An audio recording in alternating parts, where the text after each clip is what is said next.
Bueno, para mí es un honor tener una audiencia y siempre me sorprende gratamente que alguien esté interesado en lo que hago. Pero bueno, siempre bienvenido, por supuesto, ¿no? Am, el título aquí, la palabra Fabientos aquí la tenía originalmente como sin lágrimas, pero ya alguien en inglés había usado ese título. Entonces lo reemplacé por este y la idea aquí es, bueno, darles una introducción al conexionismo muy, muy breve, muy simplificada, por supuesto, porque el tiempo que tenemos es muy limitado, ah, pero sin nerviosismo. Y tratando de darle su justo valor, ¿no? Sin sobrevalorarlo, pero tampoco sin subvalorarlo, o sin subvalorarlo. Lo cual no es siempre fácil, sobre todo para quienes somos parte interesada, pero ya iré aclarando algunas de mis actitudes epistemológicas al respecto, no solo con respecto al conexionismo, que es el área amplia de mi investigación, sino también con respecto a cualquier área, a cualquier postura, cualquier teoría, aproximación, posición, como quieran llamarlo, ¿no?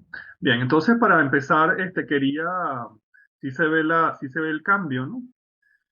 Sí, ahí se ve Ok. Quería darles un poco de prehistoria y va a ser, digamos, unos muy pocos hitos. Ah, de esto del conexionismo. Y un comienzo muy importante es la doctrina de la neurona, que es la idea de que la teoría celular se aplica al tejido cerebral, que quizás fue la aplicación más tardía de la teoría celular a tejidos animales, ¿sí? Eh, y aquí una parte muy importante de este trabajo corrió en manos de Santiago Ramón y Cajal, como bien saben, publicó en 1899, casi ya a inicios del siglo XX, en español originalmente, este libro, y describió sus observaciones microscópicas utilizando una técnica de un colega que resultó ser némesis y archienemigo de Santiago Ramón y Cajal, que fue Camilo Golgi. Ahí tienen una foto de Cajal, tienen unos dibujos aquí de algunas de sus observaciones, y en 1906 se vio obligado a compartir el premio Nobel de Medicina con su archienemigo por haber establecido la doctrina de la neurona. Pero en uno de los episodios quizás más trágicos de la historia de la ciencia, Golgi, que sostuvo una teoría muy distinta de la teoría de la neurona, defendió su teoría hasta el último momento en su discurso de recepción del premio Nobel. Cuando el resto de los neurocientíficos de la época ya habían aceptado la doctrina de la neurona, ya la doctrina de la neurona estaba bien establecida en ese momento. Um, la palabra neurona es acuñada por este señor, Heinrich Waldeyer. En este libro, originalmente publicado en alemán, y pues se traduce aproximadamente de esta manera. Entonces, el término neurona ya en 1891 ya la evidencia a favor de la doctrina de la neurona pues ya era abrumadora, ¿no? Lo suficiente como para acuñar un término específico nuevo. Originalmente en español, perdón, en alemán se dice Neuron, en inglés se dice neuron y pues la versión en español pues es un anglicismo, neurona. Sherrington, unos años después, en este libro también muy importante, que es otro hito de esta prehistoria, acuña el término sinapsis, en inglés synapse, originalmente escrito en inglés, que significa algo así como función, ¿no? Y es otro término muy importante en esta historia, ¿no? Otro hito es el simposio Hickson que ocurrió en Caltech en 1948, que fue publicado, editado por Jeffers, bajo este título, Mecanismos cerebrales en la conducta. Y aquí tienen una foto del grupo, excepto este señor que también fue participante, pero no salió en la foto, Warren McCulloch, les voy a hablar después de él en un momento, pero aquí hay varias figuras importantes. Está Kafka, está von Neumann aquí, está Lashley, Carl Lashley, Lorente de No. Fue un simposio un poco conocido fuera de su contexto, pero muy, muy importante en esta historia. También otra parte importante corrió a cargo de la publicación, lo encontramos en la publicación de este artículo extremadamente influyente de Alan Turing, Computing Machinery and Intelligence. Y fue el artículo que dio inicio a lo que hoy en día conocemos como, o que se vino a conocerse como inteligencia artificial. Hoy en día se conoce más precisamente como inteligencia artificial simbólica de máquina de Turing. Y bueno, ahí hay toda una serie, un contexto filosófico complejo que no va a tener tiempo de mencionarles. Y aquí tienen una caricatura de lo que sería lo que fue su propuesta, digamos, matemática más relevante que sirvió de fundamento para lo que hoy en día conocemos como teoría de la computación, que es la máquina de Turing. Y no voy a tener tiempo de describírselas, pero la idea básica es que él propuso esta idea unas décadas, perdón, unos años antes de este artículo. Pero en este artículo él aplica su concepto de lo que es computabilidad, de lo que es una función computable, en términos de su concepto de máquina de Turing. Y ese fue el inicio de todo este rollo de la inteligencia artificial, ¿no? Otro hito importante lo encontramos en estos dos autores, Hodgkin y Huxley, quienes a principios de los años 50 publican una serie de artículos que le merecieron el premio Nobel, en los cuales dieron o reportaron muchos datos experimentales y un modelo matemático del potencial de acción donde se concibe a la membrana de la neurona como un circuito eléctrico y describe el famoso potencial de acción que es tan familiar para quienes hemos estudiado de una u otra forma neurociencias, neurofisiología, neurobiología, etcétera, ¿no? Y ganaron el Premio Nobel de Medicina por eso, unos años después. Otro trabajo muy importante estuvo a cargo del Castillo y Katz, quienes propusieron un modelo matemático de la sinapsis que está basado en la distribución binomial. Y fíjense que ya aquí, y también lo mismo encontramos en el modelo de Hodgkin-Huxley, son modelos fuertemente probabilísticos, en los cuales pues, el concepto de probabilidad juega un papel central. Entonces ya a nivel de potencial de acción y a nivel de liberación de neurotransmisores o sustancias neuroactivas en sinapsis, ya los modelos que existen son modelos fuertemente probabilísticos, lo cual indica que a esos niveles ya se concibe al funcionamiento del cerebro como fuertemente estocástico, ¿no? Es algo muy, muy importante, ¿no? Bueno, aquí tiene algunos gráficos de este artículo original que también Bernard Katz se ganó el premio Nobel por esto. Y tengo entendido que también del Castillo, si mal no recuerdo. Ok, bueno. Ahora, esa es un poco de prehistoria, ahora un poco de historia. Esto de los modelos matemáticos, que es la idea central del conexionismo, como vamos a ver después, empezó con este señor llamado Nicolás Rashevsky, era ruso, y fue el primero que desarrolló lo que es propiamente un modelo de redes neurales. Y es un nombre muy poco citado en la historia del conexionismo. Entonces quiero tratar de remediar esa situación mencionándolo porque es muy importante. La influencia resultó irse por otro lado, pero yo diría que Rashevsky fue el primero. Fíjense los años aquí, 1933, 1938. Y una característica muy importante es que el modelo que propuso fue en términos de ecuaciones diferenciales. Este es uno de los conceptos centrales del cálculo, en las que las activaciones, aquí se me fue el inglés, las activaciones son consideradas como magnitudes continuas. Entonces aquí tienen ecuaciones diferenciales respecto al tiempo.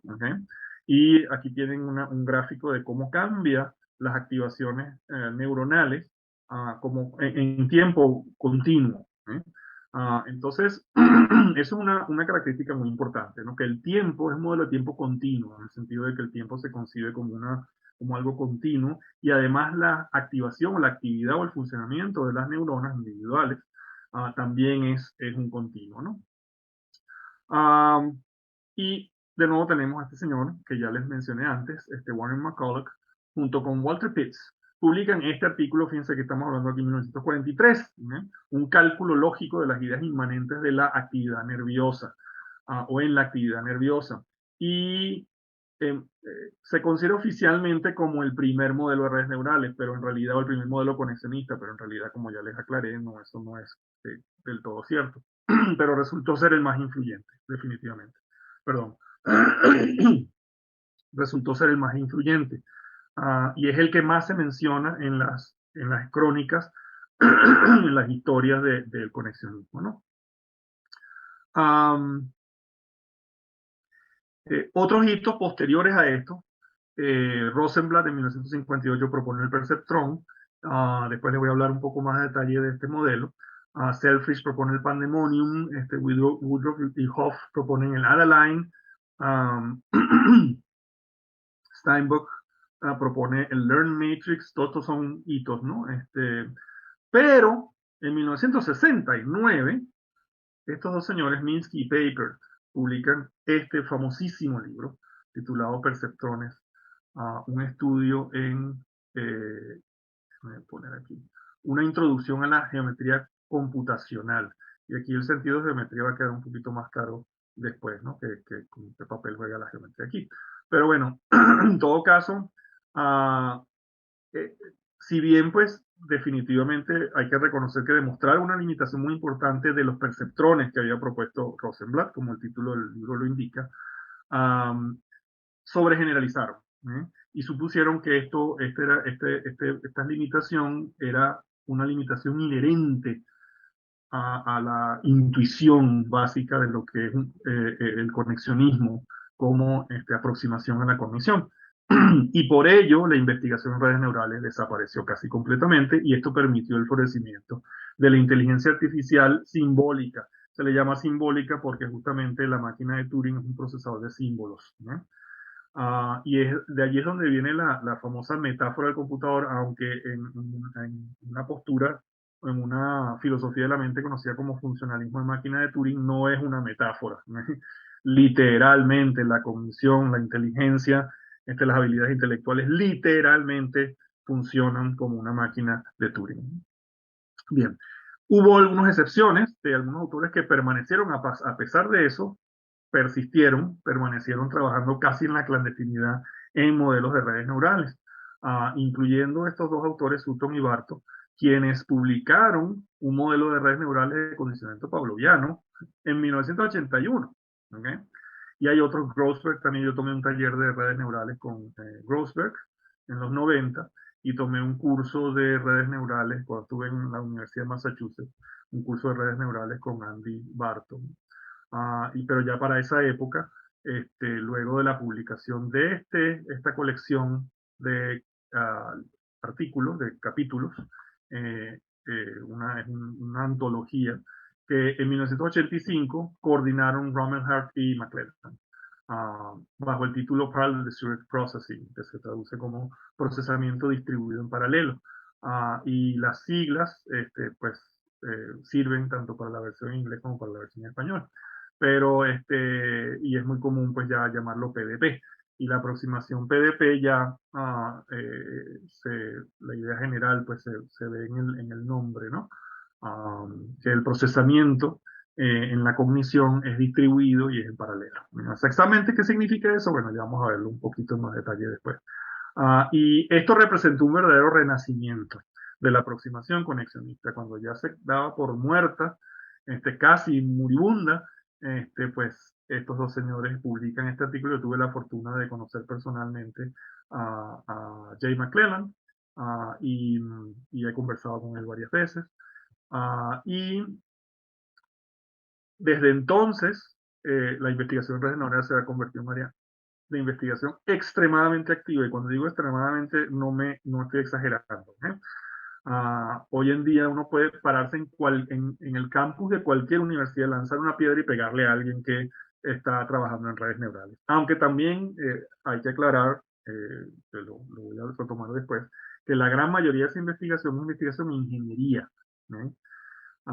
Que no es el tipo de investigación que yo hago, ¿no? Yo hago investigación teórica básica, no de ingeniería.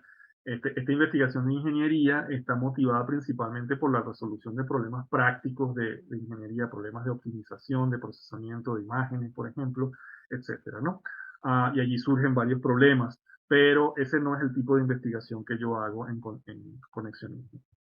Bien, la influencia ha sido tanta que ya esto de las redes neurales ha penetrado la cultura popular. Y ya en las películas de Terminator, ya el personaje pues dice que su cerebro funciona como, son redes neurales. Aquí tenemos a Data, que es uno de los personajes de la segunda serie de Viaje a las Estrellas, que también su cerebro positrónico está constituido por redes neurales. Estas son menciones explícitas de esta expresión redes neurales en cultura popular. En iRobot también el personaje principal pues dice que su cerebro funciona según redes neurales. Uh, los enemigos, los villanos de Battlestar Galactica también tienen cerebros que funcionan según redes neurales. Esto es una captura de la presentación de una serie de ciencia ficción excelente que duró solo 4 temporadas llamada Fringe, donde aparece la palabrita redes neurales. O la expresión redes neurales, claro, aparece junto con reanimación y telepatía, que no es lo ideal, pero bueno, quizás es mejor que nada, supongo. Y esta película que se les recomiendo es excelente, que es uh, uh, ¿cómo que se llama? Ex Machina. Y también se menciona la idea de, pues, de sistemas artificiales que funcionan según redes neurales. Entonces, ha habido una considerable penetración de esta idea, de esta expresión de redes neurales en la cultura popular. También, pues, tenemos episodios en los que campeones de ajedrez, aquí tienen a Kasparov jugando contra Big Blue, y que perdió la última serie. Big Blue funciona según redes neurales, un modelo de redes neurales. Lee Sedol, el campeón de Go, también fue derrotado por DeepMind, Google DeepMind.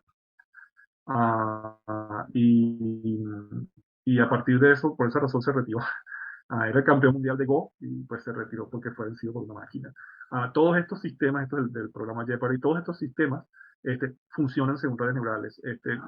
Todas las aplicaciones de sus teléfonos móviles funcionan según redes neurales. Entonces las aplicaciones de ingeniería prácticas han sido muy impresionantes, muy diversas, muy extensas, ¿no? También ha habido premios Nobel a investigadores que luego de que se ganaron el premio Nobel se dedicaron a investigación en conexionismo. No ganaron los premios Nobel por eso, pero sí, una vez que se los ganaron, pues se dedicaron a eso. Quizás el más famoso es Francis Crick. Este es el Francis Crick del modelo de Watson y Crick del ADN, que luego de que se ganó el premio Nobel se cambió y se dedicó a modelos de redes neurales y de hecho él ha sido crítico del conexionismo, que es algo que también voy a hacer aquí. Um, y también incluyó un capítulo en la serie de los libros de PDP, son 3 volúmenes en realidad, ¿no? El primer volumen fue de fundamentos conceptuales y teóricos y el segundo fue de aplicaciones y pues Francis Crick tiene un capítulo allí. Gerald Edelman también creo que todavía está vivo, ganó el premio Nobel en Fisiología y también luego se dedicó a esto del conexionismo. Leon Cooper también pero no en física, que también se dedicó a esto, a las redes neurales. Una búsqueda de esta expresión, redes neurales, neural networks en inglés, en Google retorna más de 3 millones. Esto no está actualizado, estoy seguro que ahora va a ser mucho más. En Google Books, más de 1,5 millones de resultados. Hay revistas especializadas dedicadas a esto de las redes neurales. Estos son solo algunas de ellas. Hay programas de doctorado en neurociencia computacional dedicados exclusivamente a este modelo en muchas universidades en Estados Unidos y alrededor del mundo. Bueno, esta es una búsqueda un poco más, más actualizada. Eh, entonces es un área bastante activa, es un área que no se puede desechar o desdeñar de una forma tan fácil, ¿no? Bueno, quería ahora pasar a hablar un poco de algunos de los fundamentos conceptuales, metodológicos y teóricos de esto del conexionismo, incluyendo algunos propios míos, unos pocos propios míos, que les voy a mencionar después. Para empezar, ¿qué es el conexionismo? Bueno, ya esa pregunta ya es capciosa porque promueve una forma que yo he llamado esencialista de pensar, que quizás no sea una forma muy viable ya desde la biología. Ah, y la pregunta sugiere que hay solo una respuesta perfectamente clara y precisa, ¿no? Entonces hay que tener mucho cuidado con esa forma de pregunta porque no es, promueve esta forma de pensar que quizás no sea viable, ¿no? Muy probablemente no sea viable. Pero encontramos, por ejemplo, unas pocas definiciones o intentos de definiciones o oraciones. Una, por ejemplo, de Buckner y Garson en su entrada de conexionismo en la enciclopedia Stanford de Filosofía, que se las recomiendo ampliamente, que es la mejor fuente autoritativa de contenidos filosóficos gratis disponible en Internet. Entonces se las recomiendo ampliamente. Es la enciclopedia Stanford de Filosofía, Stanford Encyclopedia of Philosophy. Y hay una entrada para conexionismo, llamada conexionismo, actualizada. Esto es una enciclopedia viviente que se le llama, ¿no? Se va actualizando con el tiempo, ¿no? Y la última actualización en 2019 dice que el conexionismo es un movimiento. Eso me gusta, porque indica que no es una doctrina acabada, ¿no? No es una postura definida, ¿no? De manera final y estricta. Entonces, esa parte me agrada. En una revisión anterior habían incluido la idea de que es un movimiento en ciencia cognitiva que espera explicar, decía, incluye aquí habilidades intelectuales humanas. Y en esta edición eliminaron eso. Y eso me agradó mucho porque obviamente, pues, aunque quizás la conducta humana sea una inspiración, una motivación inicial muy importante, digamos, la teorización en psicología no tiene por qué restringirse a conducta humana, ¿no? O habilidades intelectuales humanas, también se puede hablar, y es muy común hacerlo, de habilidades intelectuales en animales no humanos, ¿okay? Como en ratas, palomas, por ejemplo, ¿no? Que son quizás los animales no humanos más utilizados en análisis experimental de la conducta, por ejemplo. No son los únicos, ciertamente, pero son, o sea, los más usados, ¿no? Ahora ya ahí la cuestión se complica mucho más hablar de habilidades intelectuales en animales no humanos, de cognición en estos animales, de pensamiento, de toma de decisiones, etcétera, ¿no? Pero bueno, entonces, esta caracterización nos dice pues que el conocimiento es un movimiento que en ciencia ciencia cognitiva que espera explicar, ¿no? Habilidades intelectuales utilizando redes neurales artificiales, también conocidas como redes neurales o neural nets, abreviado en inglés, ¿no? En otra caracterización, es interesante porque dice que muchos comentaristas hoy en día reconocerían que el conductismo y el conexionismo son bestias muy distintas, bastante distintas, ¿no? Uno de los objetivos, y lo incluí porque se menciona, se compara el conductismo con el conexionismo, ¿no? Que es una comparación interesante de por sí, bien complicada, en la medida en que no solo hay muchos modelos distintos de redes neurales y muchas formas distintas de realizar investigación ya específicamente en conexionismo con estos modelos, sino también hay varias formas de conductismo. Entonces la relación, las diferencias, semejanzas, acuerdos, desacuerdos, pues es más complicado de lo que parece, ¿no? Pero plantea que uno de los objetivos principales del conexionismo es proveer una explicación de los mecanismos que apoyan o que soportan el procesamiento mental. Aquí ya se vuelve mentalista la cosa, ¿no? Ya les advierto de entrada que yo no tengo yo no adopto esta idea, ¿no? Yo no, de hecho yo tiendo a ser um, eliminativista, en el sentido de que me rehúso a hablar o siquiera pensar en términos de procesos mentales, propiedades mentales, eventos, estados mentales, ¿no? Simplemente porque no es necesario hacerlo. Por lo menos en el trabajo específico de teorización de modelos, del modelo de redes neurales con el que he trabajado en los últimos más de 20 años ya. Los conexionistas están interesados en describir los estados internos de la vida mental. Tampoco este, digamos, me inclino hacia esto, ¿no? Eh, Aun cuando puedan verlos como fundamentalmente de naturaleza asociativa. Bueno, esto también plantea algunas reflexiones interesantes. Este otro autor dice que el conexionismo es un método. Ok, bueno, en parte, no solamente eso. Um, Esto es muy restringido, ¿no? Sí, ciertamente hay aspectos metodológicos del conexionismo, pero no es solamente eso, el conexionismo. Pero sí, definitivamente esta caracterización captura un aspecto del conexionismo, que es el aspecto metodológico, ¿no? Aquí tenemos un libro en su segunda edición, estoy tratando de recordar el año, pero es bastante reciente, es después del año 2000, en el que se define conexionismo como una aproximación. También eso es una caracterización que puedo aceptar. En la psicología cognitiva, ya que esto se vuelve muy restringido, yo preferiría hablar de ciencia cognitiva, ¿no? Porque es mucho más amplio, que incluye la psicología cognitiva, incluye a la neurociencia cognitiva, a la inteligencia artificial. Entonces, toda esta investigación es fuertemente transdisciplinaria, ¿no? En el sentido de que no solo multi o interdisciplinaria, sino transdisciplinaria, en el sentido de que todas las áreas involucradas están mucho más compenetradas y se transforman mutuamente, ¿no? En lo conceptual, lo metodológico y lo teórico. Bueno, ya se me está yendo el tiempo muy rápidamente, pero bueno.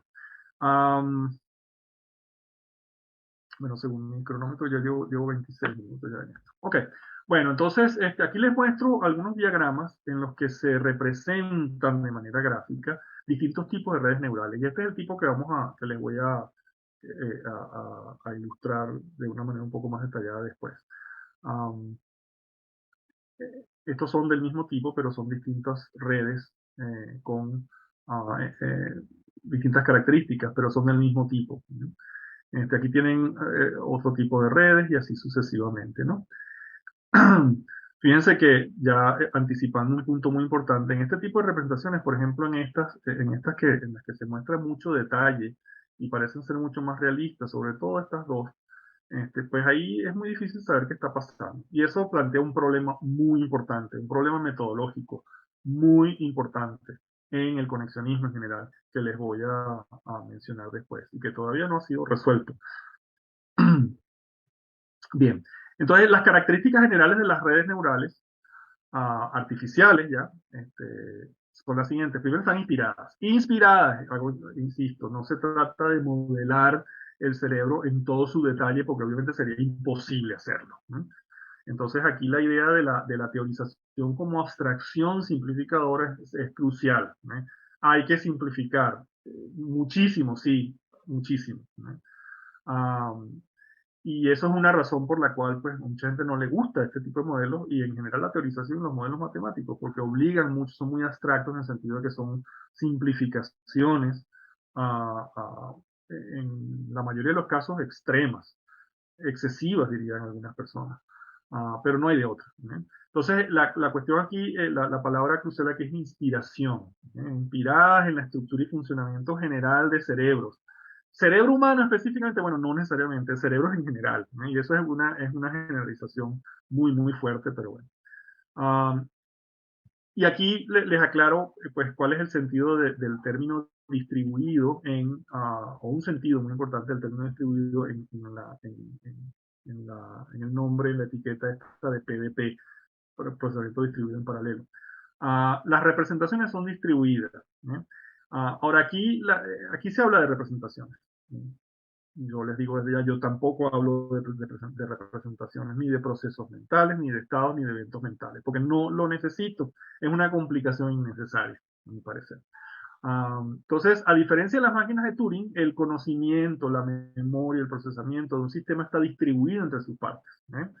Entonces, un modelo de redes neurales es un modelo, digamos, en las caracterizaciones más conocidas, más comunes. Un modelo de redes neurales en realidad es un modelo de un sistema, ¿eh? De un sistema total. Y todas esas partes son igualmente importantes. Todas esas partes funcionan de la misma manera. Y esa manera está descrita por un modelo de redes neurales. Ahorita les elaboro un poquito más. Pero ¿saben? Entonces, en paralelo, lo pongo entre comillas porque esto sugiere una simultaneidad estricta que sabemos que no es físicamente posible desde las teorías de la relatividad de Einstein, ¿no? La teoría especial, la teoría general. No hay tal cosa como simultaneidad estricta. Entonces, por eso es que pongo esto entre comillas. Esta parte ha sido, esta característica ha sido mucho menos discutida que esta característica de las representaciones distribuidas. Pero bueno, la idea aquí es que varias partes pueden funcionar más o menos de manera simultánea, de manera cuasi sincrónica, cuasi simultánea, no estrictamente simultánea. La degradación gradual es otra característica muy importante en la que la ejecución de una red neural, aquí ya estoy hablando de las redes neurales como sistemas artificiales, ¿verdad? Sistemas puramente teóricos, se deteriora gradualmente con la pérdida de partes, lo cual contrasta con la máquina de Turing. Si en una máquina de Turing uno quita una parte, ya el sistema se cae y deja de funcionar completamente. Entonces la degradación es drástica. Aquí no, aquí la degradación es gradual. Aunque también pues hay muchos detalles allí que habría que elaborar, que no tengo tiempo de hacerlo, pero bueno. Otra característica muy importante es que aprenden con la experiencia, es decir, son adaptativas, que es una palabra muy utilizada para referirse a esta característica. Su funcionamiento cambia como resultado de su interacción con el ambiente. Y cuando hablo de interacción en ambiente, por supuesto estoy hablando de ambientes teóricos, ambientes simulados, ¿no? También generalizan y discriminan, es decir, clasifican. Pueden responder de la misma manera a estímulos del mismo tipo y de manera distinta a estímulos de distintos tipos. Y aquí se puede adoptar las nociones que encontramos en análisis de la conducta ampliamente concebido, ¿no? No solamente como investigación de condicionamiento operante, sino también para incluir condicionamiento pavloviano. Y aquí se pueden adoptar pues, los sentidos de generalización y discriminación que encontramos en esas dos áreas, ¿no? Ya como les dije, la mayor parte de la investigación en redes neurales es aplicada, ingeniería no es básica, se enfatiza en la solución de problemas prácticos, ingeniería, clasificación, optimización, control, procesamiento de señales, análisis de datos, etcétera, más que la comprensión científica. ¿Sí? Y por ello, la plausibilidad neurobiológica y conductual no es una prioridad. ¿Sí?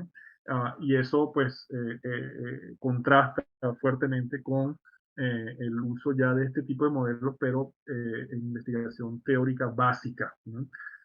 Más dirigida a la comprensión de ciertos fenómenos, donde ya la plausibilidad neurobiológica y la plausibilidad conductual se vuelven una prioridad. ¿No? Y es en estos segundos donde me ubico con mi trabajo. Aplicaciones, bueno, ahí les muestro muchas aplicaciones específicas, algunas de ellas, ¿no? Y los distintos modelos. El modelo de retropropagación es quizás el más común, ¿no? El más conocido, ¿no? Pero bueno, hay toda una cantidad de aplicaciones prácticas. Yo no estoy en esto. Podría meterme, he tenido la oportunidad en algunas partes de meterme, pero no se ha dado por una u otra razón, ¿no? Eh, y lo de la plausibilidad, bueno, también plantea otros problemas. Hay todo un área en neurociencia llamada neurociencia computacional. En Google Books, una búsqueda de ese nombre en inglés, esto fue hace tiempo ya, seguro que el número ya es más alto. 37.200 resultados. Aquí tienen algunos libros en los cuales se habla de neurociencia computacional. Este es uno de los más famosos en su segunda edición. Y aquí la característica principal de la neurociencia computacional que algunas personas contrastan con modelos conexionistas o con conexionismo, es que en la neurociencia computacional sí se trata, sí se hace un esfuerzo por capturar por lo menos algunos de los detalles de la estructura y funcionamiento del cerebro, en general a nivel celular y a nivel sináptico, ¿no? Entonces hay la inspiración en esta estructura y funcionamiento es muchísimo más fuerte y más exigente y más estricta. que en lo que llamaríamos modelos conexionistas, en los cuales no se trata de capturar los detalles celulares y sinápticos de circuitos cerebrales específicos, como por ejemplo la amígdala o el hipocampo, etcétera, ¿no? Yo metiendo más hacia los modelos más abstractos, ¿no? De conexionismo en los cuales no se trata de capturar esos detalles, ¿no? Sino que ya los modelos se formulan a nivel mucho más macro, ¿no? A nivel más de neuroanatomía gruesa, por ejemplo. Hay algunos libros en los que se hacen estudios de neurociencia computacional en epilepsia, por ejemplo, en drogadicción, o sea, este tipo de investigación tiene un importe aplicado muy importante, muy fuerte, ¿no? Y yo me he asomado un poquito a ese importe, pero claro, ya con lo que he estado haciendo, pues tengo bastante, ¿no? Pues no me doy abasto, ¿no? Este libro de Enquist y Ghirlanda es un libro dedicado completamente a redes neurales y conducta animal desde una perspectiva de la ecología conductual, lo que usualmente hace mucho tiempo se llamaba etología. En la psicología, pues también ha habido mucha influencia, por supuesto. Warren Trion propone esto de redes neurales, este concepto del conexionismo como una forma de unificación teórica en psicología. Con también, por supuesto, una dimensión aplicada importante. También ha habido pues, aproximaciones conexionistas a la psicología social, a la psicología de la personalidad humana, um, y les muestro la portada de este librito titulado Psicología Artificial, la búsqueda de lo que significa ser humano. Estos títulos, por supuesto, son publicitarios, son cuestiones de mercadotecnia que no hay que tomárselos tan en serio, ¿no? Sobre todo este subtítulo aquí, ¿no? Y esto fue publicado en 2010, en su primera edición. Quizás ya haya una segunda edición, no lo he estado siguiendo, pero bueno, esto es una muestra de cómo este tipo de aproximación ha tenido una presencia importante en psicología. ¿Significa eso que es verdadera? Por supuesto que no. Obviamente que no. ¿Eh? Lo único que significa pues que es un área que ha recibido mucha atención. Y que no puede ser desechada así de buenas a primeras, ¿no? Sumariamente, como lo haría mucha gente. No, eso no sirve para nada, eso son tonterías, etcétera. No, okay. No son tonterías, es algo muy serio. Um, ya para entrar en un poquito más de detalle, ya se me fueron, bueno, no, todavía no. Ya casi se me van los 45 minutos. Ok, bueno, déjenme mostrarles un poquito más de detalle los conceptos generales de un modelo de redes neurales. La parte que es descrita por todo modelo de redes neurales es lo que se conocería como la unidad procesadora neural. ¿Eh? La vamos a abreviar como UPN. Y es un sistema entrada-salida, ¿eh? En el cual hay un conjunto de entradas del ambiente local del sistema o de otras unidades procesadoras neurales. ¿Eh? Aquí no es ambiguo porque pues, estoy mostrando solo una unidad procesadora neural, o las voy a llamar simplemente unidades. ¿Eh? Y que puede tener, pues, pueden ser un número indefinido pero finito de entradas. Un entronque sumatorio, que es donde se realiza el procesamiento matemático, vamos a llamarlo así, y un conjunto de salidas al ambiente externo del sistema o a otras unidades procesadoras neurales, ¿no? Pero esa es como una descripción inicial muy simplificada de lo que es una unidad procesadora neural en este tipo de modelos. Su funcionamiento viene dado por lo que se conoce técnicamente como una función de activación, ¿eh? Que es una regla matemática para calcular el estado de activación de una unidad en un momento dado. ¿Eh? Y aquí ya estoy concentrándome en modelos, en el tipo de modelos que propusieron McCulloch y Pitts en su artículo clásico, ¿no? Diferentes funciones de activación ya definen distintos modelos, en la medida en que definen distintos tipos de unidades, ¿no? Les muestro aquí gráficos de algunas funciones de activación. Esta es en la que me voy a concentrar en un momento para elaborar en mayor detalle.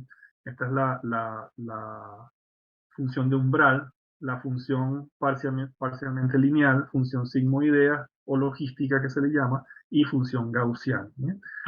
Lo que se muestra en el eje vertical de todos estos gráficos es el nivel de activación o simplemente la activación. Lo que se muestra en el eje horizontal ya es una magnitud, no es el tiempo, ¿okay? Es una magnitud que les voy a aclarar ahorita en un momento. Uh, ya concentrándonos en la función de umbral, que es la función de activación utilizada en los primeros modelos, McCulloch-Pitts, el perceptrón, el Adaline, etc. ¿no? Y aquí les muestro de nuevo ese grafiquito, donde en el eje vertical se muestra la activación, que es binaria, ¿no? En algunos casos es 0,1, en otros modelos es -1,1. Yo voy a concentrarme sobre este rango, ¿no? Son simplemente dos niveles de activación, 0 o 1, ¿no? Desactivado o activado. Y eso está basado sobre, lo basaron McCulloch y Pitts sobre la famosa ley del todo o nada, según la cual pues un potencial de acción o ocurre completamente o no ocurre, ¿no? Y esa, pues, esa ley todavía sigue siendo, con algunas modificaciones de detalle, sigue siendo válida en neurobiología celular y en neurofisiología. Ahora, la parte más técnica, lo importante es que es lo que se representa en el eje horizontal, que es esta magnitud. Esto es lo que se conoce como un producto interno de dos vectores, ¿no? Pero para conocer, para entender a qué se refiere esto, quería mostrarles un poco más de detalle en qué consiste la unidad, porque no solamente tiene entradas y salidas, sino también tiene conexiones, y de aquí proviene pues el término conexionismo, que pues se refiere pues a la gran importancia que juegan, el papel tan importante que tienen las conexiones. Entonces dice que las entradas están conectadas a esta unidad, ¿eh? Y eso es parte de la unidad, ¿no? De cómo están conectadas las entradas, ¿no? Y las conexiones son análogas a sinapsis o conjuntos de sinapsis, ¿no? Y es un medio físico, es una estructura, ¿eh? Aquí hay que bajarle un poco al pensamiento funcional, y darle entrada al pensamiento también estructural, que es igualmente importante en biología en general, no solamente en neurobiología y en neurociencia, sino también en biología en general. La distinción entre estructura y función es muy importante. Aquí cuando hablo aquí de estructura me refiero a estructura anatómica, ¿no? A estructuras o sistemas que permanecen más o menos constantes en el tiempo, ¿no? Y la fuerza de una conexión, es el concepto central aquí, se representa matemáticamente un peso, que es la eficacia, y ese es el nombre oficial, weight en inglés, y es la eficacia con la cual una activación de entrada afecta a una unidad, a la unidad a la que está conectada, ¿no? Y la representación matemática de la relación entre una activación o señal, también se le llama de entrada, y un peso, se las muestro acá en lo que podría ser la red, de comillas, neural más simple, con una sola entrada y por lo tanto una sola conexión, una relación uno a uno entre entradas y conexiones. Hay tantas conexiones como entradas. Eso es una de muchas simplificaciones, de muchas abstracciones. Y solo una salida. S. Y quizás la suposición matemática o aritmética más fundamental de todo esto, de todos estos modelos, es que la relación entre el funcionamiento de la entrada, que sería la activación de la entrada, ¿no? Y el peso de la conexión es multiplicativa, ¿no? Esa yo diría que es la suposición más básica, más elemental, más simple de todo modelo real. Esta relación es multiplicativa cuantitativamente hablando, ¿no? Donde entonces hay muchas formas muchas notaciones distintas para esto, pero bueno. Yo adopto esta en la cual pues como subíndice se refiere a la estructura cuyo funcionamiento es descrito por la activación. Entonces tenemos una activación de entrada y el peso de la conexión. Entonces esta relación es multiplicativa, ¿no? Cuando dos o más entradas están conectadas a una sola unidad procesadora neural, se pueden definir vectores de activaciones y peso. Y aquí el área de la matemática central, el área central de la matemática es la llamada álgebra lineal, que es la matemática de vectores y matrices, ¿no? Donde un vector es un conjunto ordenado de valores. Aquí hago énfasis sobre el ordenado porque el orden hace una diferencia. Y hay varios tipos de vectores. Están los vectores columna y los vectores fila. Aquí voy a concentrarme sobre los vectores columna. donde, como su nombre lo indica, pues el vector se representa como una columna de valores, simplemente como tienen en hojas de cálculo, por ejemplo, ¿no? Una columna, pues, es un vector, puede ser visto matemáticamente como un vector. Y aquí se representa, pues, de esta manera. Por ejemplo, el vector A es el conjunto de estos tres números. En ese orden, de arriba hacia abajo, 5, 1, 3. Si ya cambiamos el orden, ya es un vector distinto.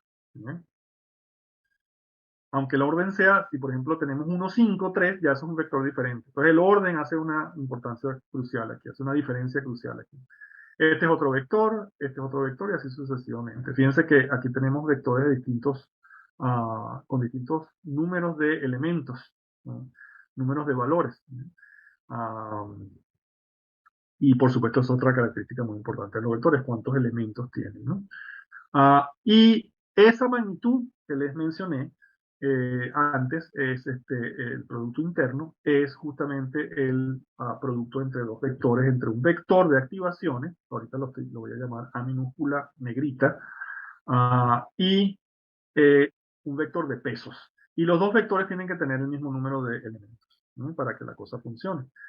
Entonces, por ejemplo, ¿cómo calcular el producto interno de estos dos vectores? Bueno, simplemente se hace de esta manera, siguiendo el orden estricto, y por eso que el orden hace una diferencia importante. 5 por punto 3 más 2 por punto 4 más 7 por menos punto 8. Y eso da como resultado menos punto 3, menos 3.3, y este es el producto interno entre estos dos vectores. Fíjense que si uno cambia el orden, ya va a ser diferente el valor, ¿no? Entonces el orden es muy importante. Un tipo de vector, entre muchos otros, son los vectores ortogonales, cuyo producto interno es igual a 0, ¿no?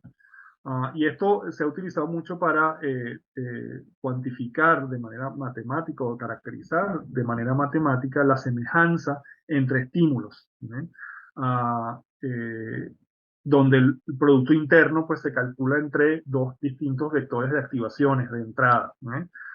Y si los vectores, el producto interno de esos dos vectores es 0, entonces esos son dos estímulos completamente distintos, ¿no? Que no tienen absolutamente ninguna semejanza. Ya productos internos mayores que 0 ya representan matemáticamente distintos grados de semejanza de estímulos, ¿no? Entonces aquí les muestro un ejemplo de dos vectores que son ortogonales. Si uno le saca calcula el producto interno, estos dos va a ser 0, ¿no? Bien. Entonces, lo que se define en una unidad es un vector de activaciones de entrada y un vector de pesos, ¿no? Por ejemplo, supongamos esta unidad con tres entradas, ¿no?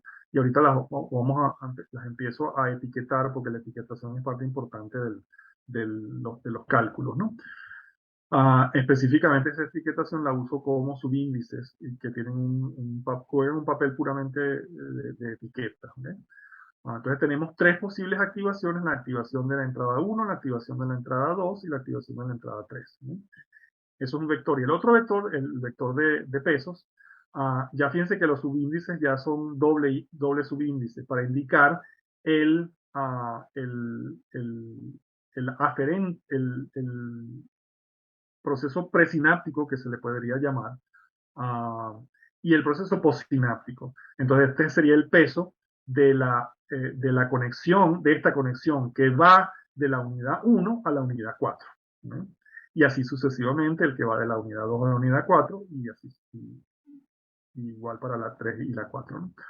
Entonces la idea aquí es que aquí se trata de capturar el carácter relacional de las conexiones, ¿no?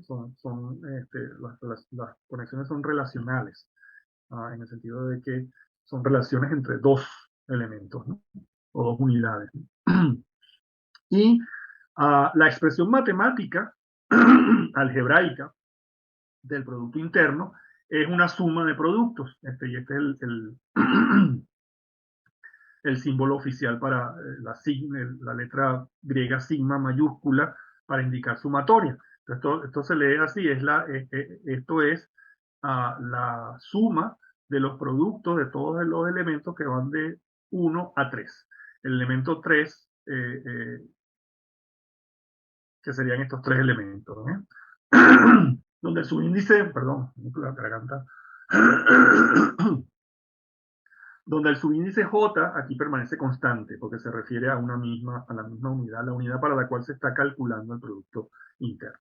Ok, entonces ya tenemos claro, ya espero, ya les expliqué por lo menos, espero que claramente, qué significa esta magnitud. Y aquí le agregué el subíndice temporal T para representar distintos momentos en el tiempo, donde el tiempo se considera de manera discreta. Entonces, este es un modelo de tiempo discreto, en el cual el tiempo se divide en unidades, en momentos, ocasiones o pasos temporales.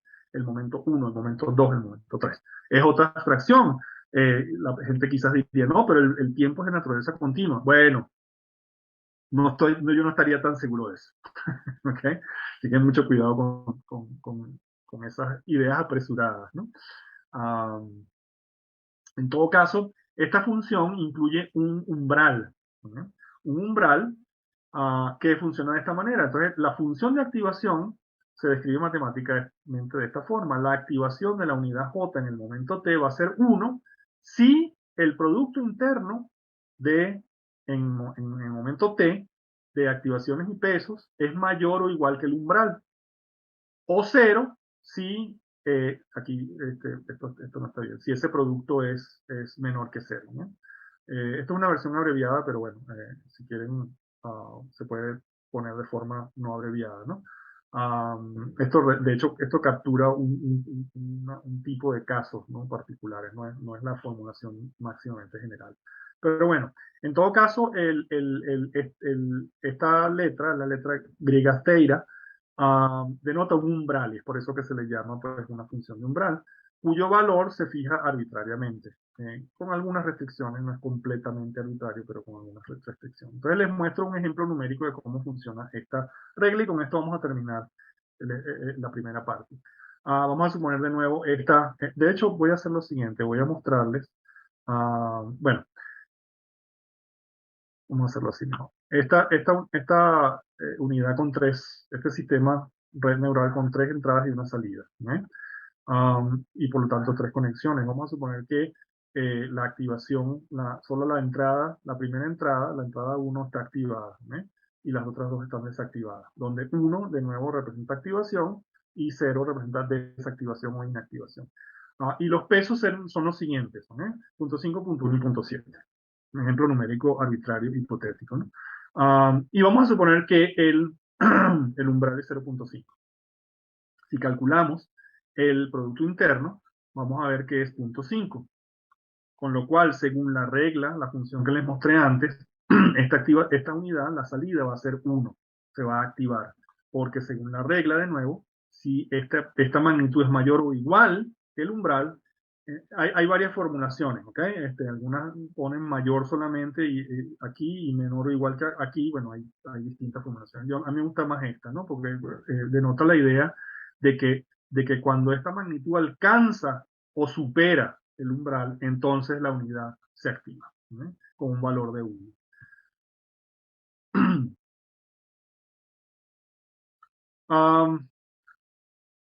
Ahora, la parte de aprendizaje. El aprendizaje se define en este tipo de modelos, y aquí pongo aprendizaje entre comillas y aprendizaje sin comillas para ya señalar una salvedad muy importante, que no voy a tener tiempo de elaborar, que es la diferencia entre definiciones de términos y definiciones de entidades, pero bueno, que es una ambigüedad muy importante que yo me he encontrado en toda esta literatura, así como también en literatura psicológica, sobre todo las cuestiones conceptuales de definiciones, etcétera, ¿no? Se define como un cambio, ya sea incremento o decremento, en uno o más pesos, ¿no? Esa es la definición oficial de aprendizaje en conexionismo, ¿no? ¿Esa definición es correcta? ¿Es verdadera? Bueno, no sé. Esa es mi respuesta, digamos, más honesta. No lo sé, ¿no? Mucho depende de qué se busque con definir, ¿no? Y a eso plantea todo un problema, una problemática bien complicada filosófica, ¿no? Entonces, hay varias funciones de aprendizaje que son reglas matemáticas para cambiar pesos automáticamente en el tiempo. Y hay distintas funciones de aprendizaje que definen distintos modelos. Por ejemplo, el modelo McCulloch-Pitts no tenía función de aprendizaje, era solo una función de activación. El perceptrón utiliza la misma regla o función de activación del modelo de McCulloch-Pitts, que es la función de umbral, pero incluye una función de aprendizaje que se conoce como corrección de errores. Ahorita les aclaro qué significa eso. Y en el modelo de retropropagación también se utiliza una función de aprendizaje por corrección de errores. Pero se utiliza una función de activación continua, que es la función logística que les había mostrado antes, ¿no? Bueno, hay distintos tipos de aprendizaje en redes neurales artificiales, aprendizaje supervisado, que es por corrección de errores. Como su nombre lo indica, pues es el aprendizaje solo ocurre por error, ¿no? Solo cuando se cometen errores. Cuando hay aciertos, no hay aprendizaje. Y eso es una simplificación importante con la que pues, yo estaría de acuerdo, por lo menos, cuestionar, ¿no? Y este es el aprendizaje no supervisado. Yo ubicaría nuestro modelo en ¿no? En el aprendizaje no supervisado, no un aprendizaje de corrección de errores. um, Hay varios tipos de redes neurales, como los había mencionado. Están las retroalimentadas o de avance, donde las unidades se organizan en capas, una capa de entrada, una capa, por lo menos una capa oculta y una capa de salida. En casos más simples solo hay una capa de entrada y una capa de salida. Y ahí hay redes neurales recurrentes. Esto es un ejemplo de una red neural de avance o de retroalimentación, que se llama también, o prealimentada, este, con solo dos capas, una capa de entrada y una capa de salida. Y hay que recordar pues, que estas unidades de entrada no son unidades procesadoras neurales, en el sentido de que sus activaciones se asignan según un protocolo de entrenamiento que representa un cierto procedimiento o tarea. Bueno, y estas activaciones simulan lo que llamaríamos en psicología experimental o en general, específicamente pues, en investigación en condicionamiento, estímulos heteroceptivos, como por ejemplo luces, tonos, etc. En algunas redes tenemos tres capas. Esta es una representación de abajo hacia arriba, donde las unidades de entrada, la capa de entrada está representada abajo, la oculta en el medio, que es una especie de capa intermediaria entre la entrada y la salida que se representa aquí arriba. Yo estoy más acostumbrado a este tipo de representación gráfica, donde el procesamiento, la propagación de activaciones se da de izquierda a derecha de las unidades de entrada a través de las unidades a las unidades ocultas y de estas a las unidades de salida, ¿no? Y si son típicamente conectadas de manera completa, es decir, todos los elementos, las unidades de una capa están conectados a todos los elementos de la siguiente capa, ¿no? Bueno, déjenme mostrarles esta red un momento y ya con esto voy a terminar. Voy a adelantar esto.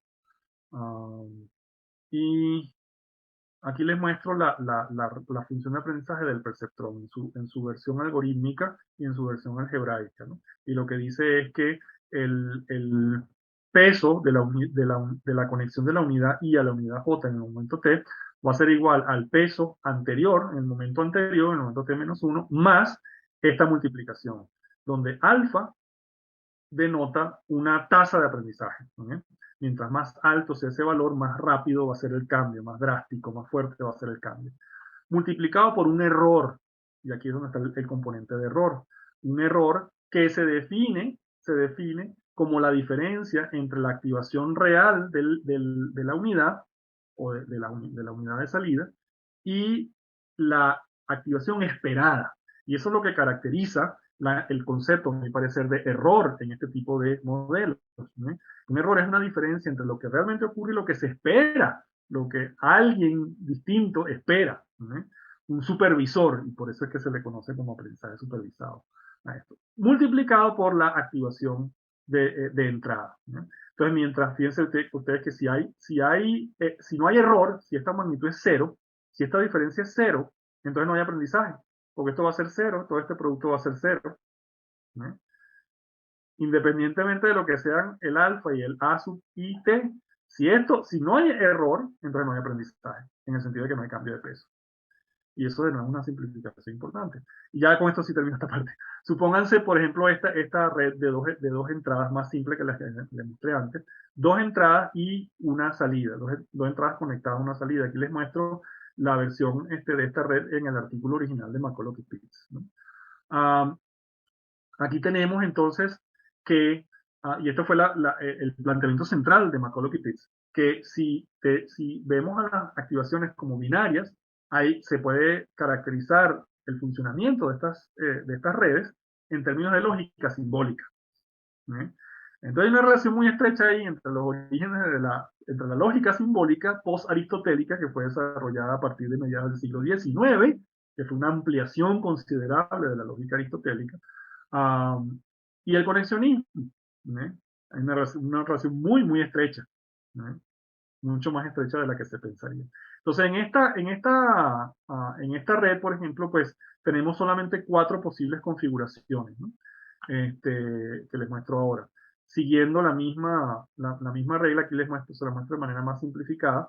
Esta activación, que va a ser la salida real de esta unidad, va a ser 1 si el producto interno de estos dos vectores y estos dos vectores es mayor o igual que el umbral, o 0 si no. ¿Eh? Entonces, um, las, eh, y las conexiones, los pesos cambian según la regla de aprendizaje del perceptrón, ¿eh? O la función de aprendizaje del perceptrón que ya se las mostré. Entonces aquí tenemos la configuración de todas las posibles tareas que o por lo menos no, más bien de una posible tarea que este sistema puede enfrentar, que es lo que se conocería en lógica simbólica, en lógica proposicional, como la tarea I, de conjunción, de AND. Y esta es básicamente la tabla de verdad, lo que se llama la tabla de verdad que define ese operador lógico I, que es la conjunción. Pero lo que se muestra aquí son todas las 4 posibilidades, las 4 posibles pares de entradas que puede recibir este sistema. Las dos entradas pueden estar activadas, una de ellas activada y la otra desactivada, para estos dos casos, y las dos desactivadas. Y lo que esta tarea exige del sistema es que esta activación de salida va a ser 1, es decir, la unidad se activará solo si las dos unidades de entrada están activadas. Si una de ellas no lo está o ambas no lo están, entonces la activación va a ser 0. Y esto muestra otra posible tarea. Hay un total de 16 tareas posibles que se le pueden dar a este sistema para que resuelva, ¿no? Y una forma de mostrarlo de manera un poco más visual es pues con cuadritos, donde los cuadritos blancos significan encendido y los oscuros apagados, ¿no? Y resulta que este sistema sí puede resolver solo 14 de esas 16 tareas, por razones matemáticas que no tengo tiempo de explicarles, y que pues voy a dejar hasta allí. También puede resolver la implicación, ¿no? El sí entonces, ¿no? Es un sistema bastante sofisticado que puede resolver bastantes tareas, ¿no? Sin necesidad de apelar a representaciones mentales, aunque es común hacerlo, pero no es necesario hablar de representaciones mentales, ni de procesos mentales, ni de estados mentales, ni nada de eso. Simplemente aquí yo estaba hablando de activaciones y de pesos, y de conexiones y de unidades, ¿no? Y de redes neurales. No he hablado ni de procesos mentales, ni nada, ni de representaciones mentales, ni nada de eso. Bueno, bueno, voy a dejarlo hasta aquí porque ya es más que suficiente.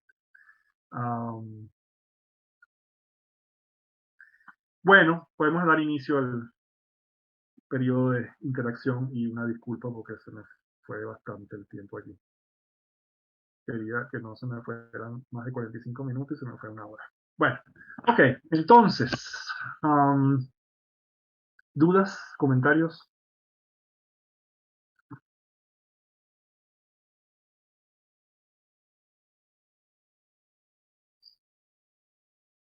Doctor, muchas gracias por la presentación. Están haciendo algunas consultas por el chat.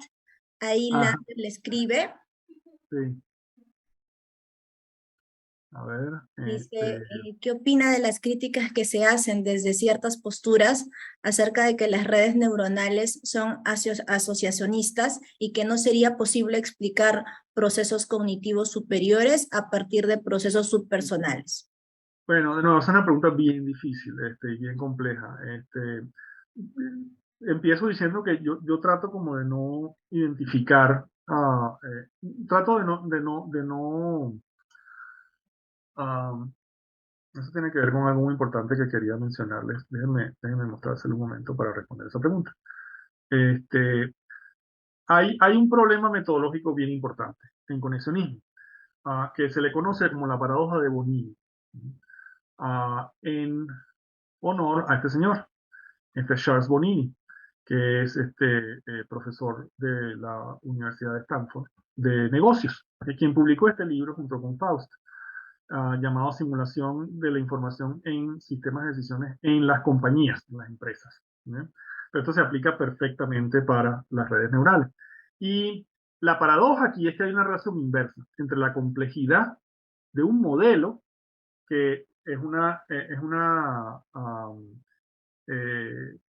una forma em, de en la cual un modelo puede ser realista, ¿no? La complejidad de un modelo, de hecho ahorita les muestro un gráfico, viene dada por cuán realista es, o es un indicador de cuán realista es, por una parte, y por otra parte su manejabilidad para propósitos de explicación y predicción, ¿no?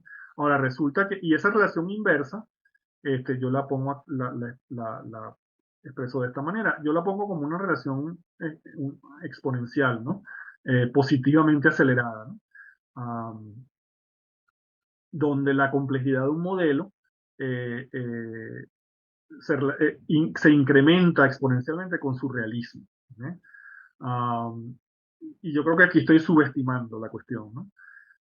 Mientras que hay una relación inversa entre la complejidad de un modelo, que esa es la paradoja de Bonini justamente, y cuán manejable es para propósitos de explicación y predicción. Y resulta que la relación se va acá. Entonces, mientras más complejo, más realista, aquí la idea es que mientras más realista sea un modelo, menos manejable va a ser.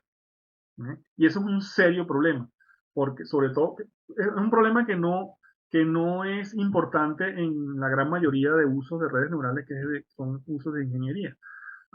Porque allí pues no es menos importante entender por qué el sistema funciona. Lo que importa es que funcione.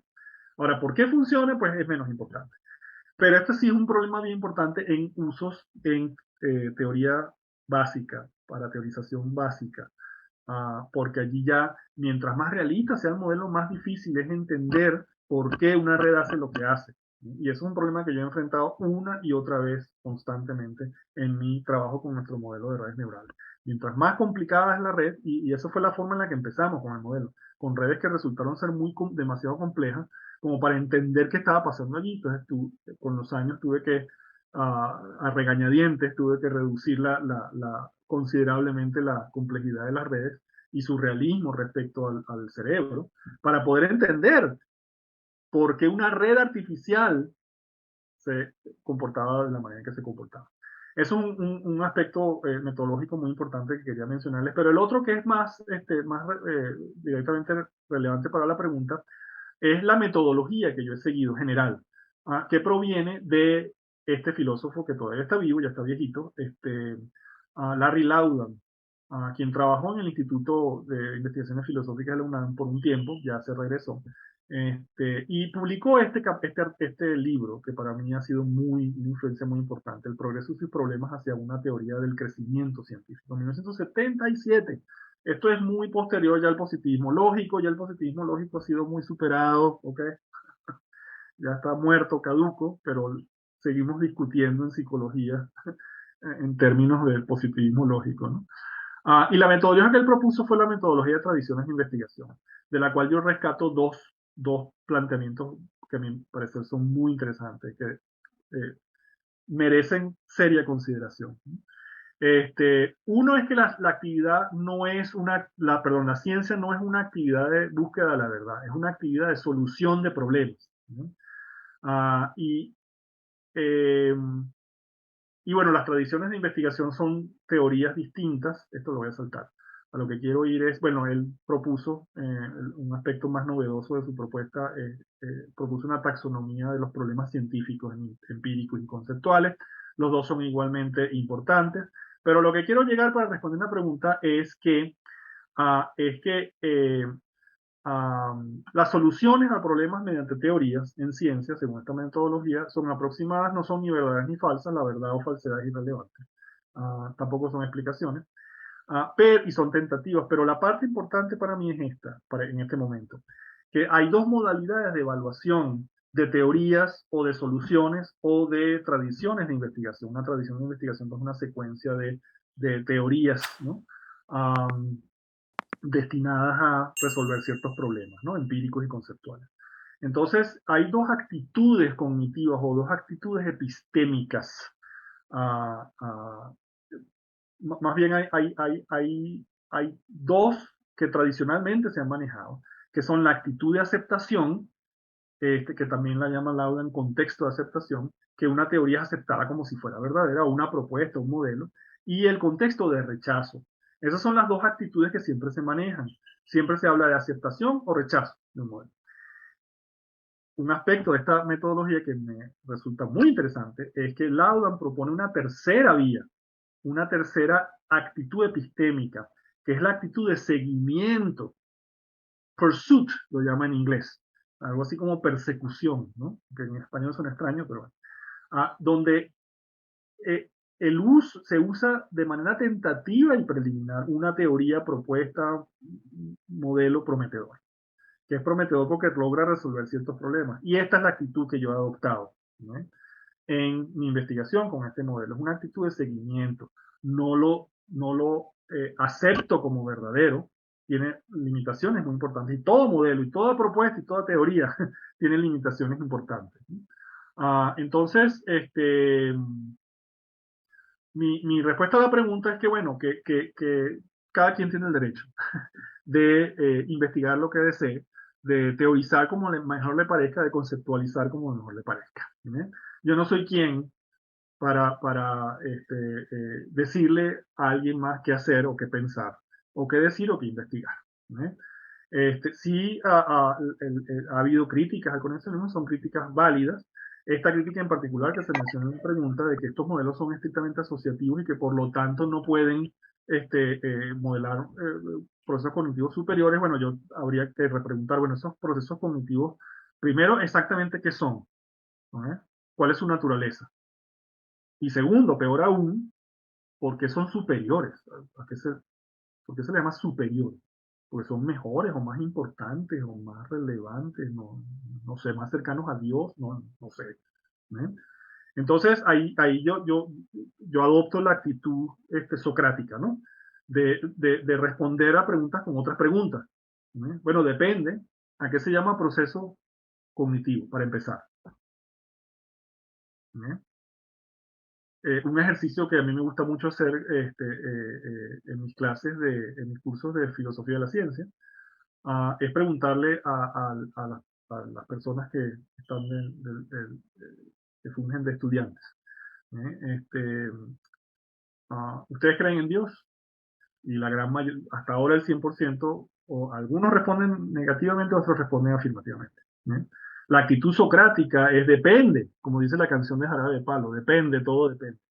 Depende, ¿a qué llames tu Dios? Y esa es mi reacción cuando me hacen esa pregunta. Bueno, depende, ¿a qué llamas tu Dios? Si para ti Dios es un viejito de barba blanca sentado en un trono, en una nube, yo digo, mira, no creo que es una representación pictórica muy común en el arte religioso. Digo, mira, no. Ahora, si tú me dices que Dios es amor, que es una definición que se encuentra en la Biblia, pues sí, yo creo, aunque el amor divino, el amor de Dios es muy distinto, inaccesible, es muy distinto del amor humano, pero el amor humano quizás es lo que más se acerca. Y yo mismo he experimentado el amor muchas veces. Si por Dios te refieres a amor, pues sí, yo creo en Dios en la medida en que creo en el amor. Por lo menos el amor humano, tal y como yo lo he experimentado personalmente. ¿No? Ahora, ¿por qué llamarlo Dios? Ahí yo no lo sé. Lo mismo con esa pregunta, con la idea de procesos cognitivos.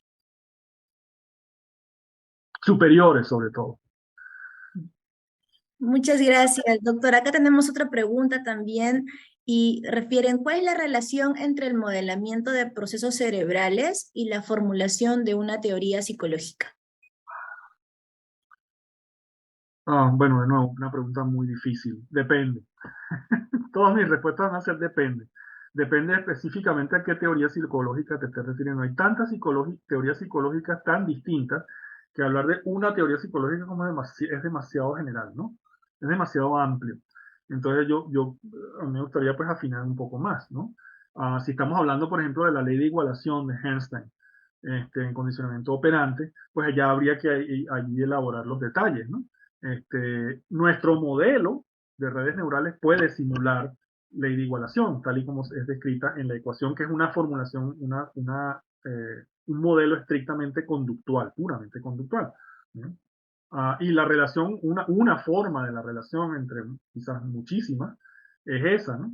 Que uno pueda simular, que esa es como la herramienta metodológica principal en esta investigación, la simulación por computadora, en la que uno pues utiliza una aplicación en la que se codifica el modelo y pues se realizan simulaciones a ver si el modelo puede simular. De nuevo, la simulación siempre es aproximada, nunca es perfectamente exacta. Ah, y nuestro modelo puede simular. De hecho, hay un artículo publicado, no por nosotros, por otra gente independiente que hizo su propio simulador y todo, ¿no? Y logra simular bastante bien la igualación, ¿no? Tal y como es descrita conductualmente. Entonces, la idea no es, yo no veo una competencia. Esa es una actitud hay una obsesión por la competencia, ¿no? Que lo mío es mejor que lo tuyo. Ya la verdad, a mí, cuando alguien se pone en ese plan, yo digo, mira, no, ya no tengo tiempo para esto, la verdad, ni la gana. Entonces, cuando nos ponemos en ese plan de cuál es mejor o cuál es el bueno y cuál es el malo, entonces ya se vuelven esas disputas allí tribales. Y digo, mira, no, más bien yo veo la cooperación como una relación mucho más fructífera, ¿no? Y mucho más constructiva y mucho más positiva, ¿no? Y ahí pues no se trata de escoger, bueno, o la ley de igualación o el modelo de redes neuronales, no, pues se combinan los dos con el objeto de lograr un mayor conocimiento, de incrementar nuestro conocimiento. Y el mismo Skinner lo dijo respecto al estudio del sistema nervioso. Por supuesto que es importante, porque nos va a permitir un conocimiento más completo, un entendimiento más completo. ¿Es obligado? No, por supuesto que no. Nadie está obligado a hacer nada que no quiere hacer, ¿eh? Exceptuando, por supuesto, estoy hablando en ciencia, ¿no? En investigación, ¿eh? Exceptuando los pagos de impuestos y todo eso. Nadie quiere hacer eso, pero, pero en investigación científica, pues la libertad de investigación es crucial, para mí es central, ¿sí? Bueno, lo dejo hasta ahí. ¿Alguien tendrá alguna otra pregunta? ¿De repente desean tomar el micro para poder hacer llegar su consulta? Sí,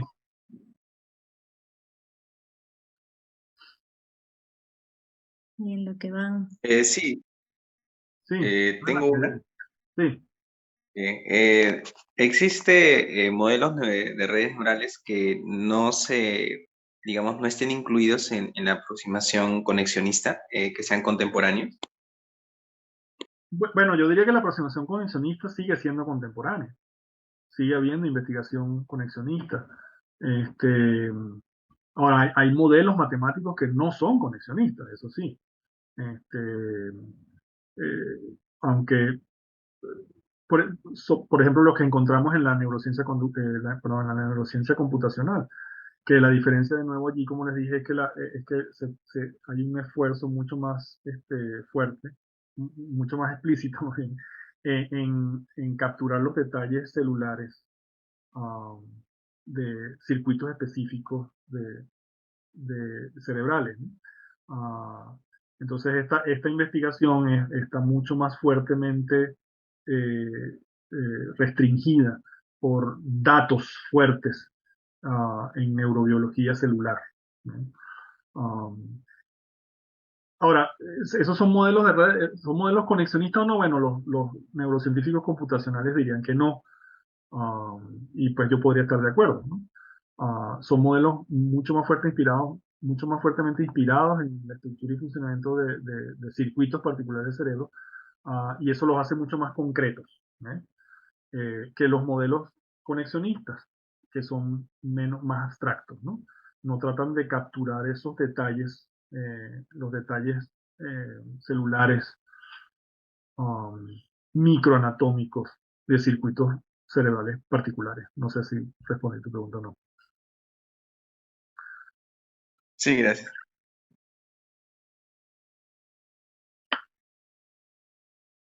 ¿Alguien más tiene alguna otra duda? Sí, Jonathan.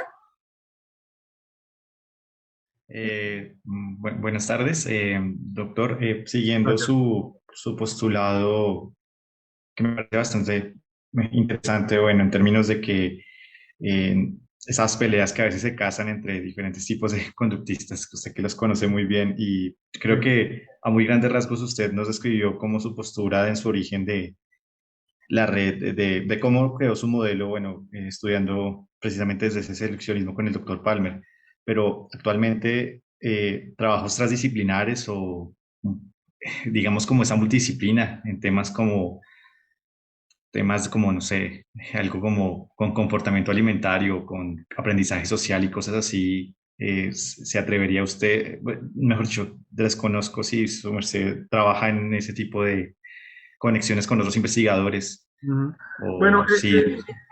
de nuevo, como dije, me he asomado muy brevemente a algunas áreas, ¿no? Por ejemplo, trabajé hace tiempo, no lo he retomado, quizás debería retomarlo, en teoría de juegos, por ejemplo, ¿no? Que hay muchas aplicaciones de modelos conexionistas, de modelos de redes neurales en la teoría de juegos.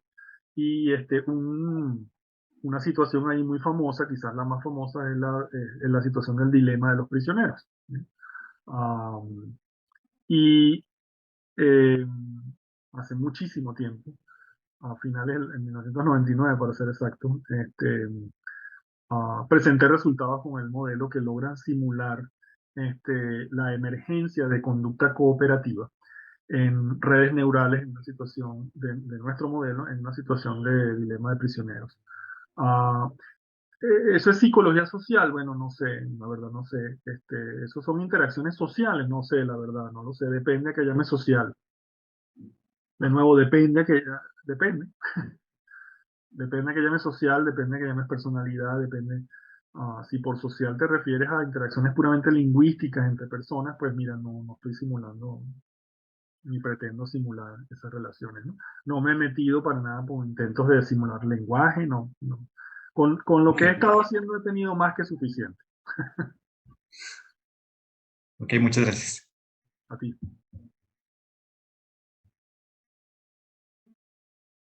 ¿Alguien más tiene alguna pregunta?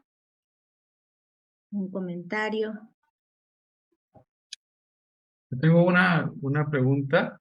Me gustaría saber cuál es su apreciación sobre la línea que más se emparenta con la ingeniería de visión por computadora y cuáles son las implicancias contemporáneas de tener un gran desarrollo en ese campo que lo estaba revisando, obviamente desde una mirada simplemente de observador, digámoslo así, pero lo he estado con mucha actividad, ¿no? Y no sé Sí.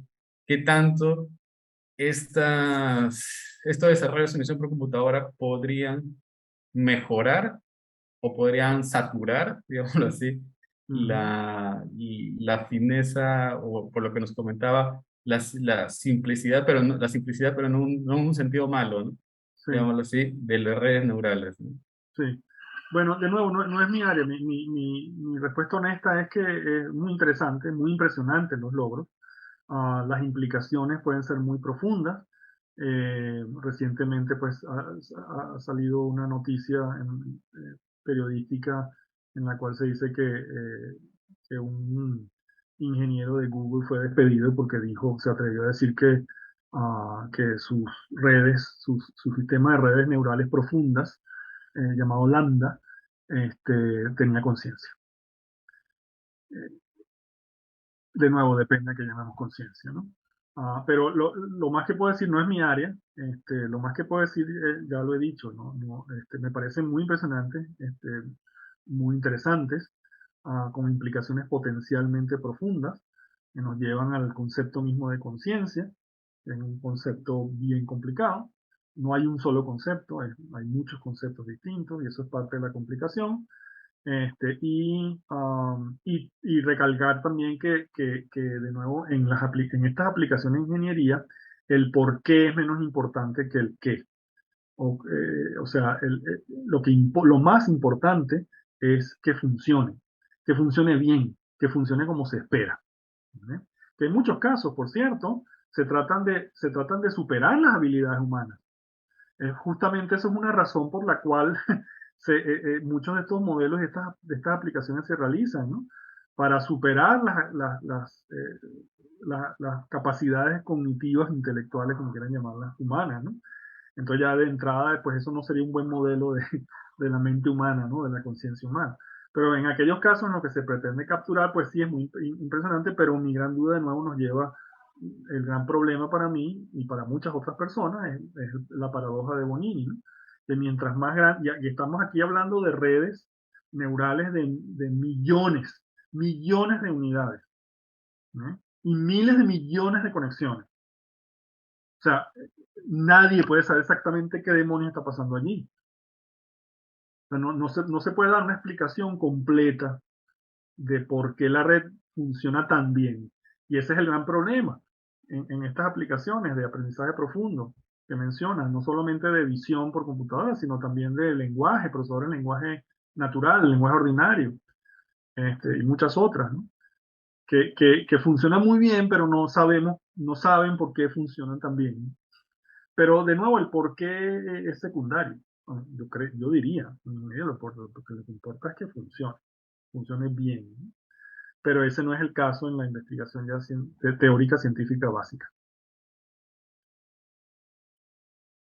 Muchas gracias por la respuesta. Yo tengo un comentario o pregunta que quizás está un poco más alejado de este tema de la visión por computadora o los desarrollos nuevos, sino sobre una afirmación que hizo en un capítulo de un libro, en Mm. el integración o teorías, y una integración de teorías de Germán Gutiérrez, no me acuerdo el título Ah, sí, exacto. sí, sí, sí. Y hay un ejemplo que usted comenta que sin querer usted logró integrar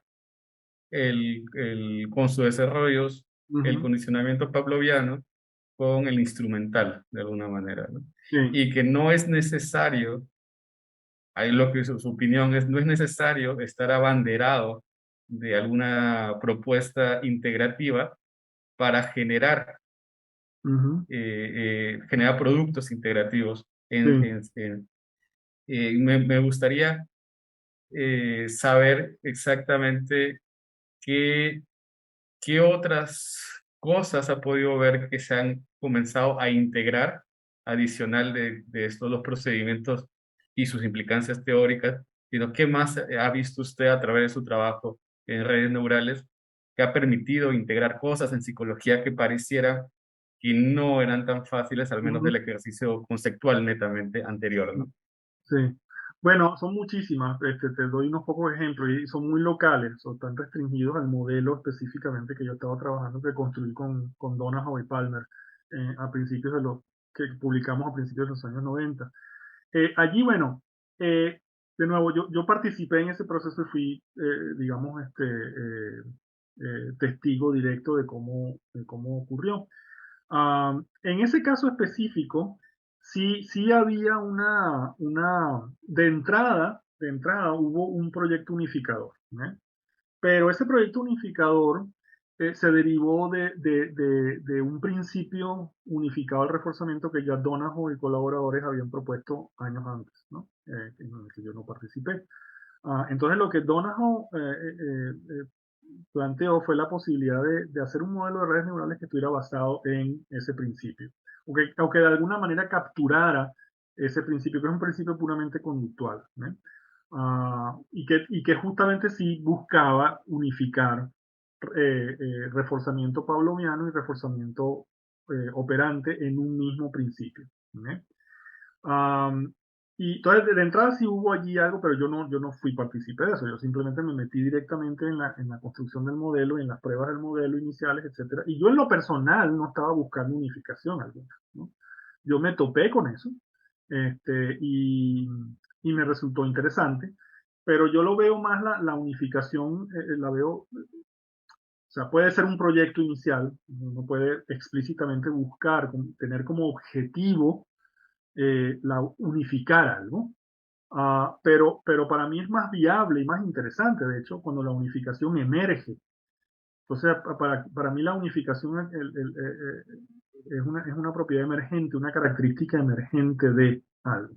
Y es algo que yo he descubierto con este modelo en otros aspectos, no solamente en la unificación pavloviana operante, sino dentro de pavloviano, la unificación teórica en el sentido de explicación unificada de distintos, de fenómenos que se consideran como distintos, ¿no?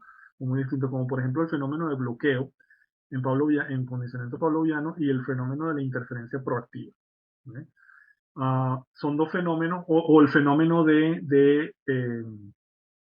todos los fenómenos que tienen que ver con temporización. ¿Eh?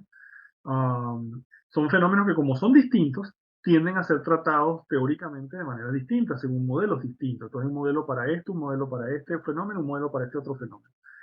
Mientras que en mi caso lo que yo he hecho ha sido, bueno, ¿yo puedo simular este fenómeno? Sí, mira, lo puedo simular. ¿Puedo simular este otro fenómeno? Sí, mira, lo puedo simular. Y allí se me plantea la posibilidad ya de unificar. Pero es algo que viene después, ¿no? No de intentos explícitos de unificación, ¿no? Muchas gracias por su respuesta. De hecho, me pareció el capítulo muy claro, ¿no? Y ya último, ya le prometo a Gio para también darle paso, quizás a alguien más que pueda seguir comentando, puede generar algo. ¿Qué apreciación tiene sobre, ya las sé más o menos, pero me gustaría que quizás profundizar un poco en ello, sobre el intento de las definiciones que usted denomina como esencialistas en Ujú, psicología, ¿no? ujú. Sí, ¿Qué bueno, tanto, sí. qué tanto ha tenido impacto o ha sentido que tiene impacto su trabajo o su crítica, más que todo, de esta, y su identificación que ha hecho sobre la propagación de estas actitudes esencialistas en psicología? ¿En Ujú. verdad ha generado o está generando algún movimiento interesante o quizás no tanto? ¿O cómo ves para poder solucionar esas inquietudes, ¿no? Bueno, de nuevo, mi respuesta honesta es no lo sé, la verdad. A nivel de publicación, no. Realmente yo no he visto, bueno, eh, eh, mis dudas sobre el pensamiento esencialista en psicología empezaron con las dudas que se plantearon Donahoe y Palmer sobre el esencialismo en psicología. Ese fue mi comienzo, ¿no? Y me puse a investigar y más a fondo, en más detalle, a informarme sobre todo más de la parte filosófica, metafísica, etc. Y llegué a conclusiones, digamos, afines, pero no exactamente las mismas conclusiones a las que Donahoe y Palmer han llegado específicamente su artículo en American Psychologist sobre el pensamiento esencialista en psicología. Pero yo tampoco he escrito mucho al respecto. Entonces no ha habido así una influencia y bueno, eso está bien, o sea, no me preocupa, ¿no? Pero mi idea ahí básica es que el pensamiento esencialista sí lo he manifestado en conferencias, ¿no? Oralmente, de esta manera, que lo estoy haciendo ahorita, pero no he publicado un artículo así específicamente al respecto. Um, pero bueno, esa es mi respuesta rápida. Muchas gracias, doctor José. Gracias. ¿Alguien más que desea hacer alguna consulta, algún comentario?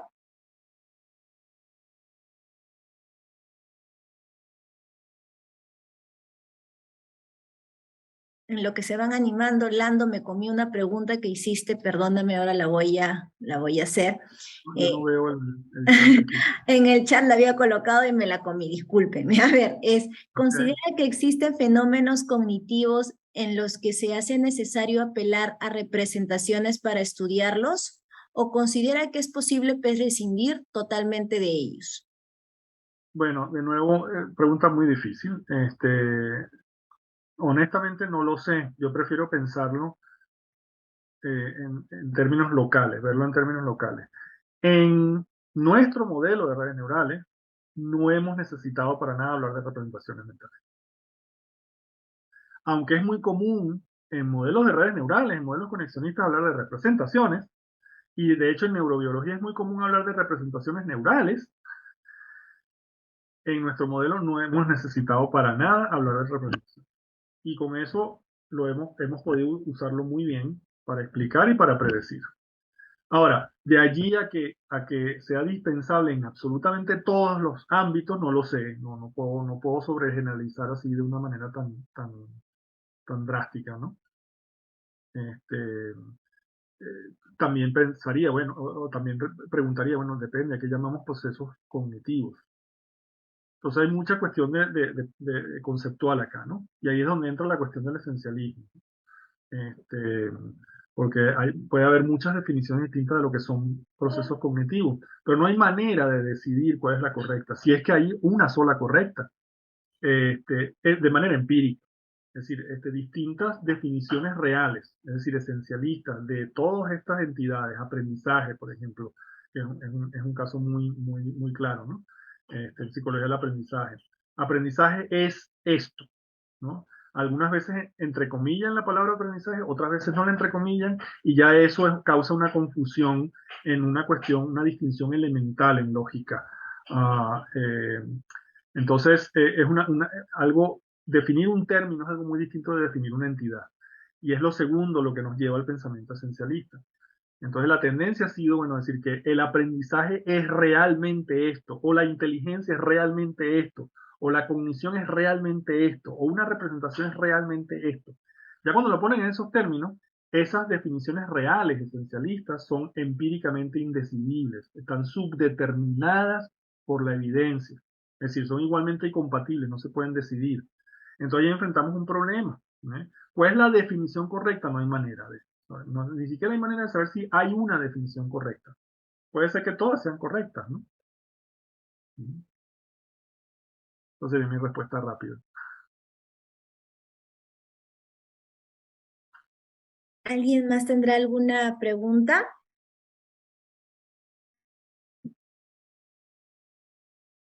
No, creo que ha quedado bastante claro, doctor Burgos. Muchas gracias por su tiempo. Muchas gracias también a todos los participantes de los seminarios de ciencias comportamentales por estar aquí. No sé si por ahí van a dar algunas palabras finales, Darwin o Diego, de repente como representantes de la organización de este evento.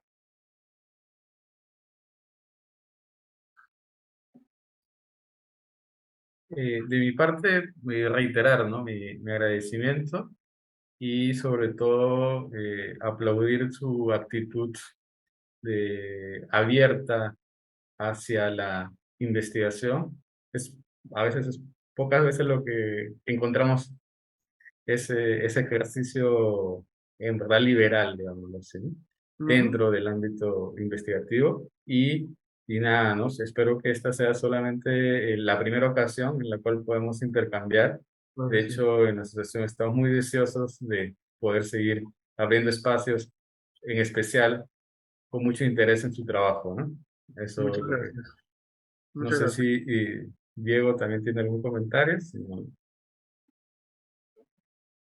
Pues realmente sería lo mismo que nos dijo tanto Juliana y tú, Darwin, ¿no? Agradecerle al profesor Burgos siempre por sus conferencias, sus charlas, creo que son bastante interesantes y también nos permite tener un espacio de discusión. Muchas gracias. Muchas gracias entonces a todos.